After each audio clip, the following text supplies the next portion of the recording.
Good morning, Treasurer. Good morning, Jeff. Nice to be with you.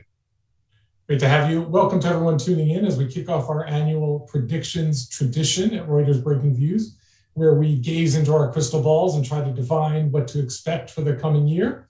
Our theme for 2022 is a world in transition. We have a lot of ground to cover in a short time with the Treasurer. But before we dive in, I want to start by saying that Reuters Breakingviews would like to acknowledge the traditional custodians of country throughout Australia and their connections to land, sea, and community. We pay our respect to their elders, past, present, and emerging, and extend that respect to all Aboriginal and Torres Strait Islander peoples today.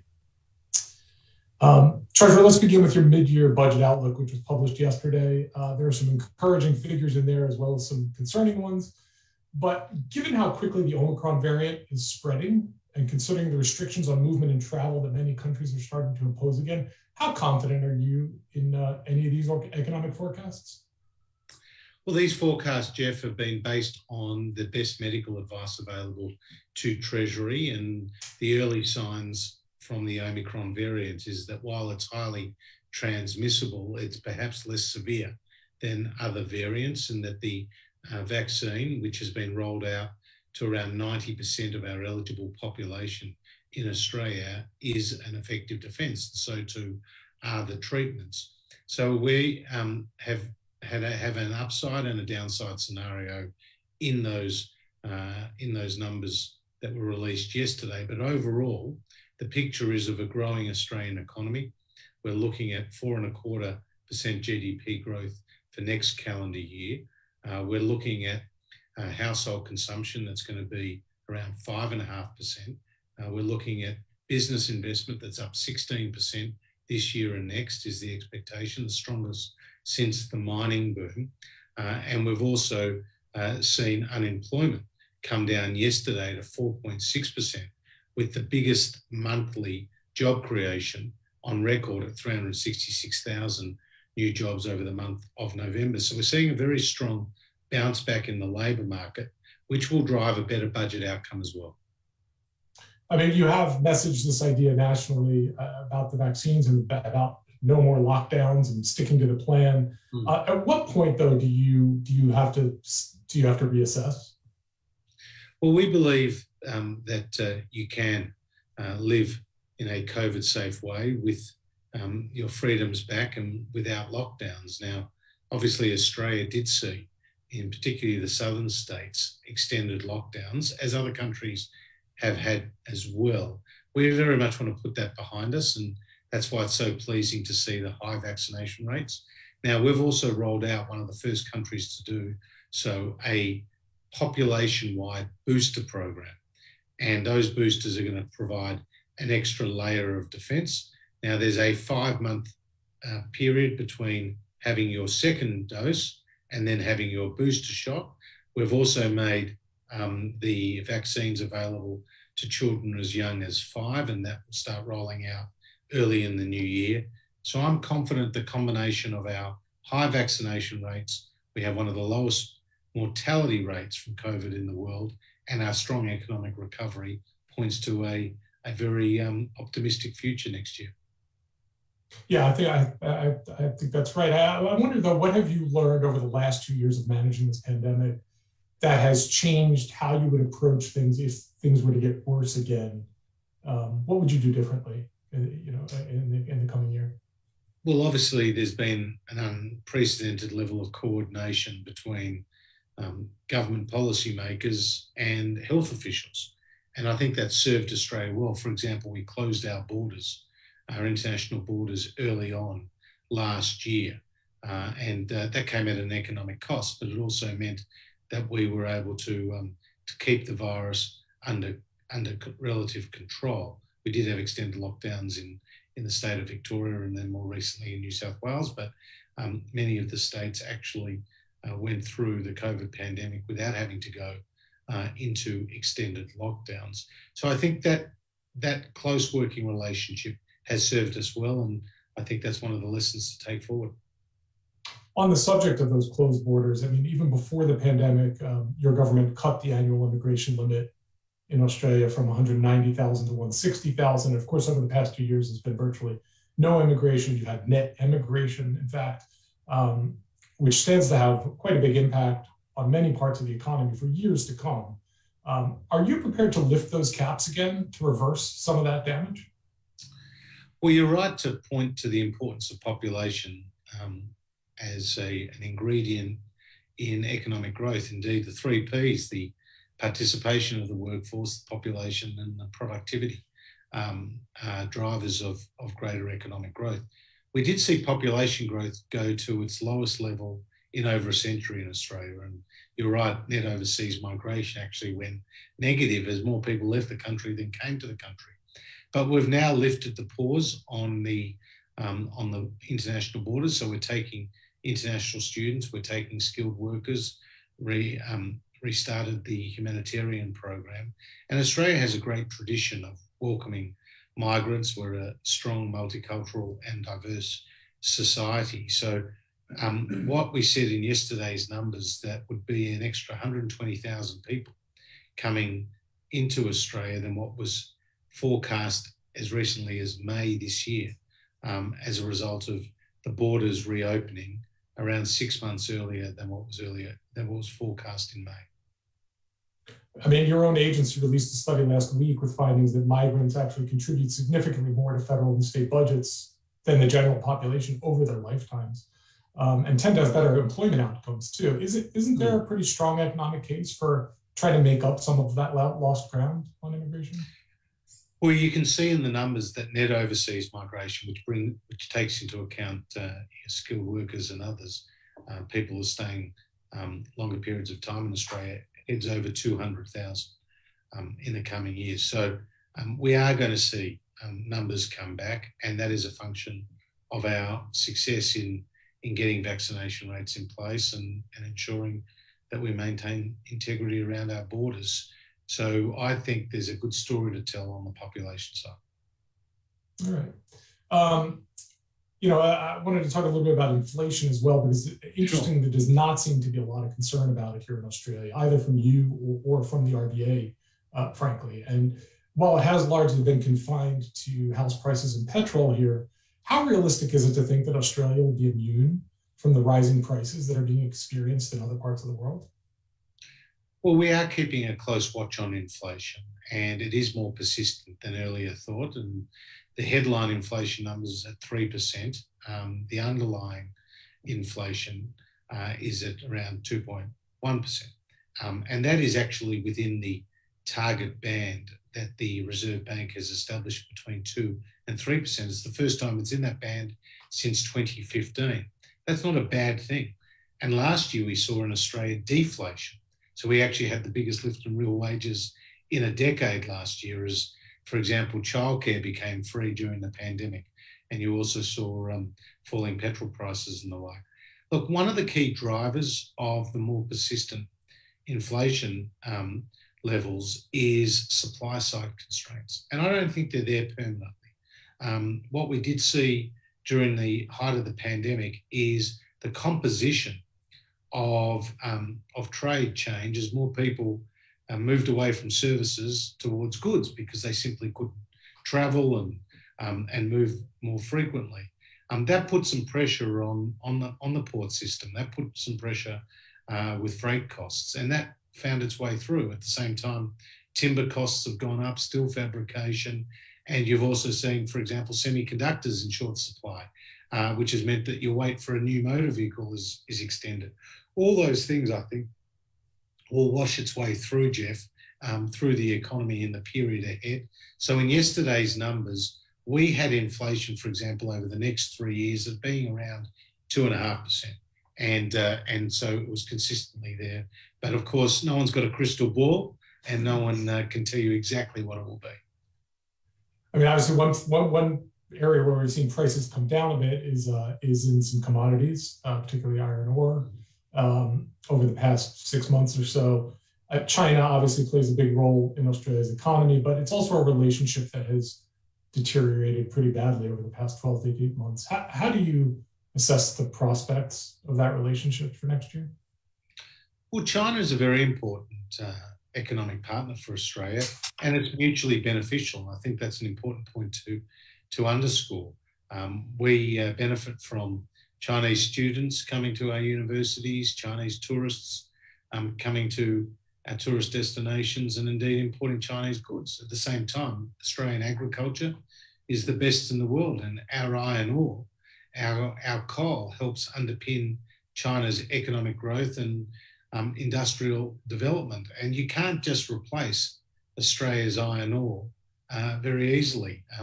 Yes, there's attempts to, for example, build new supplies, new mines, and secure new supplies out of Africa. But that's going to take some time, and Brazil has had some of its own challenges on the iron ore front. So I think that trade relationship will continue to be strong, but we have been on the receiving end of economic coercion by China, whether it's in relation to coal exports, wine, barley, and our exporters have been very effective in finding new markets for their products, and that's to be welcomed. But when it comes to the overall relationship, we'll be clear and consistent. We won't deviate from what's in the national interest, and whether that applies to critical infrastructure, or whether that and foreign investment, or whether that applies to foreign interference or human rights.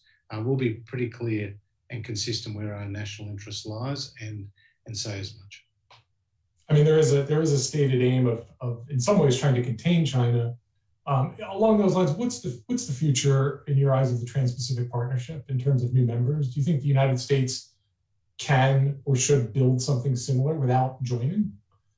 Well, we would obviously love the United States to be part of all those economic partnerships that we have, and our relationship with the United States is extremely important. It's based on shared history, shared values, shared interests, and you can actually see that relationship even deepening with the AUKUS arrangement with the United Kingdom and the United States that was recently announced. So the TPP is a multilateral deal, and Australia's been very successful in negotiating both multilaterally and bilaterally in trading relationships, whether it's with Japan or with Korea or with India that we're working on, or the UK free trade agreement, which has been formalised today, or indeed Indonesia, which is a very good friend and a critical partner for Australia.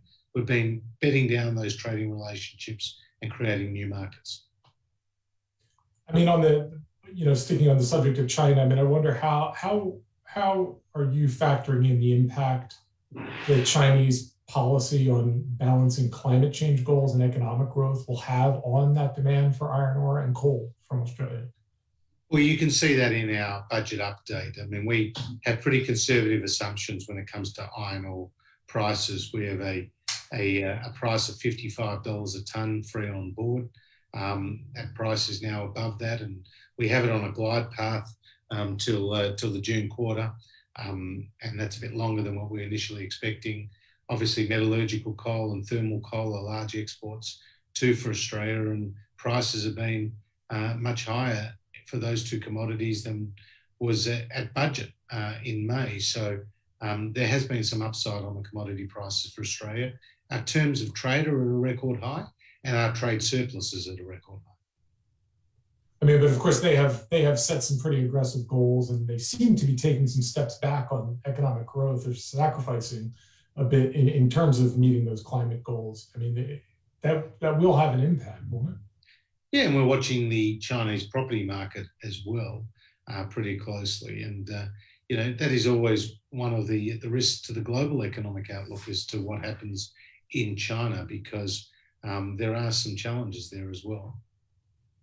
I mean, on the broader subject of climate change, the Australian Institute of Company Directors just published a study that found the following, and I'm quoting this. They say the lack of a clear and settled climate change policy at the national level was cited as the single largest barrier to effective climate governance by organizations. And that was from nearly half the respondents. And meanwhile, the Business Council of Australia wants a 50% cut from the 2005 greenhouse gas emissions by 2030, far higher than your target. This is the business community talking, not climate activists. And they're telling you that they're not getting the leadership and the guidance they feel they need. What do you say to them?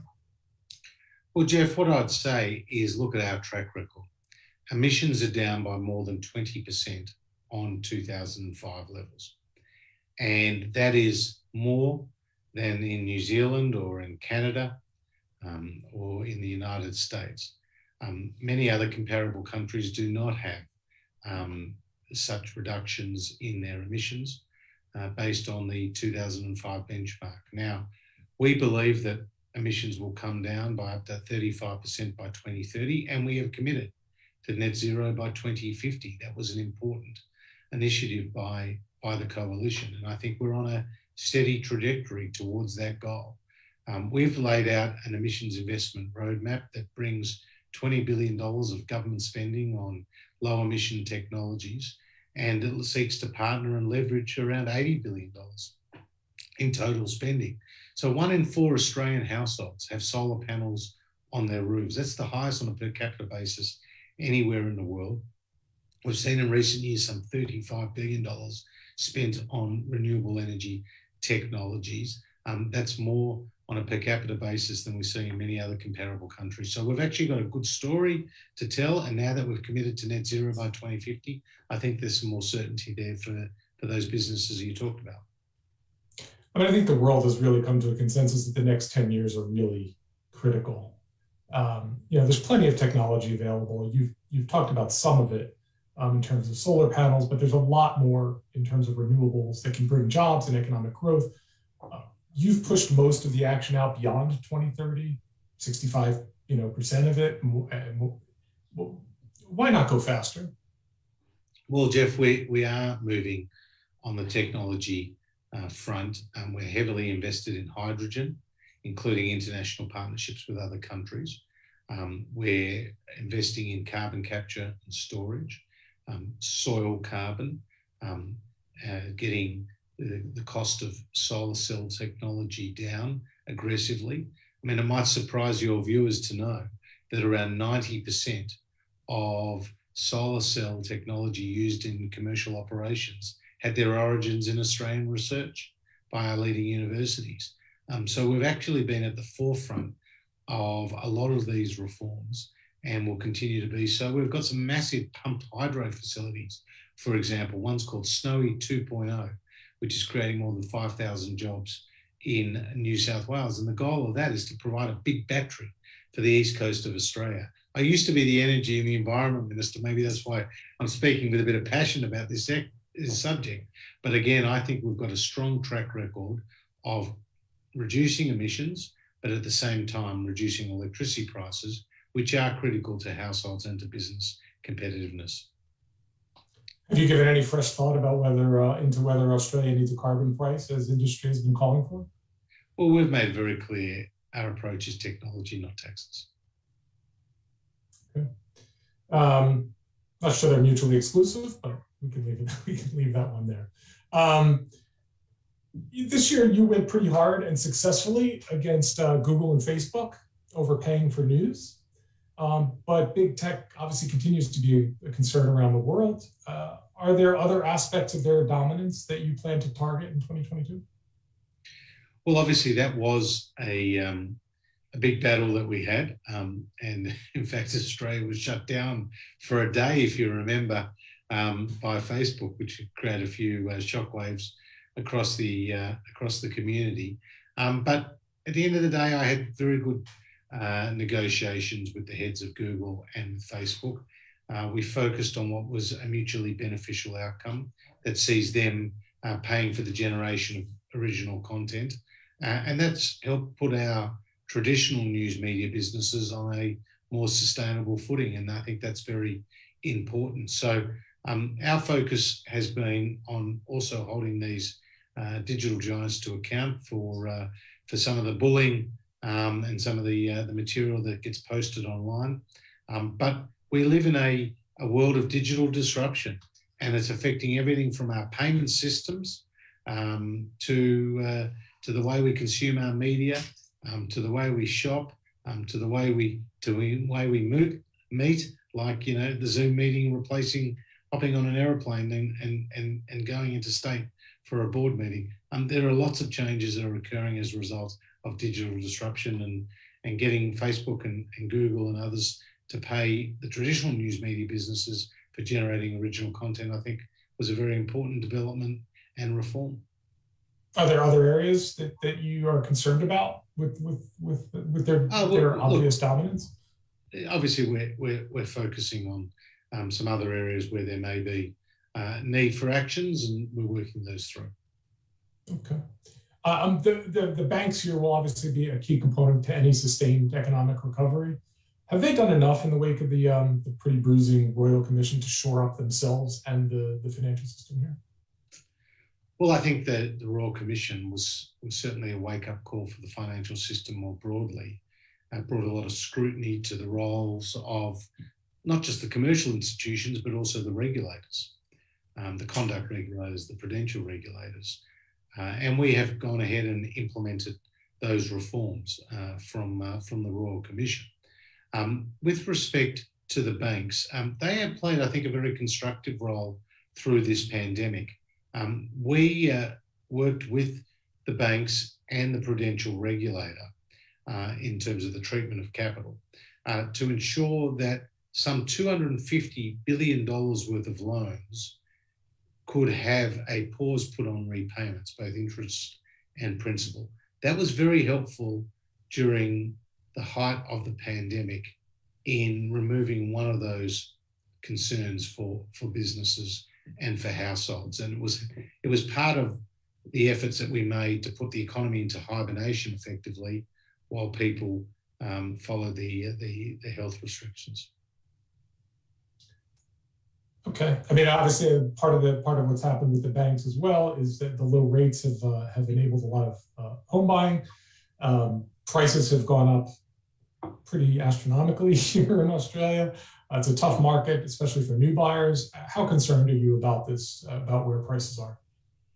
Well, Jeff, this is not an Australian-only phenomenon. This is a global phenomenon off the back of historically low interest rates. And we have seen capital city house prices increase in parts of Australia by more than 20%, and even higher still in some regional areas as people move out of the cities into the regions.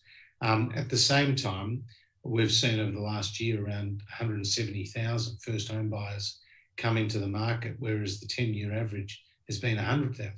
So we've actually seen a growth in the number of first home buyers getting into the market and capitalising on those low interest rates and some of the government support programs that have been put in place, like Home Builder. Okay. That's why you've obviously launched a new policy initiative in terms of digital payments, the financial infrastructure of the country. I mean, one sort of small component of that, but I'm sort of curious about it. Do you think a central bank digital currency is a good idea for Australia? Well, that's what we're looking at, the feasibility of a central bank-backed digital currency. Obviously, other countries, some smaller ones, and China has been leaning into that. And you know, gone are the days of checks and cash is in decline. And now we live in a world of digital wallets, digital currencies, and buy now, pay later. And you know, there's more than 5 million buy now, pay later accounts in Australia. Around half of Australian consumers are using their phone for the payment system. More than 800,000 people have owned a digital or cryptocurrency, and that's increased by more than 60% over the course of the last year. So it's clearly shaping and driving the payment system in a very new way. And we need to have a regulatory framework that's fit for purpose. And that requires financial services licenses, for example, to those businesses that are buying and selling cryptocurrencies, and investigating ourselves the feasibility of a centrally backed digital currency. All right, we'll keep an eye on that. I'll try to wrap things up a bit here, but I wondered in big picture terms, what have you learned about the tension between being sort of reactive in a crisis and then pursuing longer term goals as a leader? Look, it's a very important question because it does underscore the rapid nature of decision making that has been required in this crisis without any rule book, and that has meant, you know, taking the best advice from all the areas where it was available, but also in an unprecedented way. We call it a Team Australia moment, bringing together governments, federal and state, regulators, as well as businesses, big and small. And that combination of the private and the public sectors working together, I think, has served Australia very well. Before we announced the biggest economic support program this country's ever seen, called JobKeeper, which came in at around $90 billion. It was effectively a wage subsidy across the economy. I rang John Howard, who was Australia's second longest serving Prime Minister, someone who I'd previously worked for. And I said to him what I was about to do with the JobKeeper program. And he said to me, he said, Josh, at times of national crises, there are no ideological constraints. And for me, that was very much a green light that we were on the right track. And it was that sort of practical approach that I think under Scott Morrison has served Australia very well. All right, last question. This is, of course, a predictions event, so I do have to pose one tough final question for you. I have to get a prediction out of you. We know you're a big tennis fan. Who are you predicting to win the Australian Open? Ash Barty, of course, Jeff. You know, it would be great to see an Australian hold that cup aloft. She's been the world's #1 tennis player over the course of the last year, and it would be great to see her win at home. All right. Listen, thanks very much for joining us today. Thanks to everyone for watching. Thank you.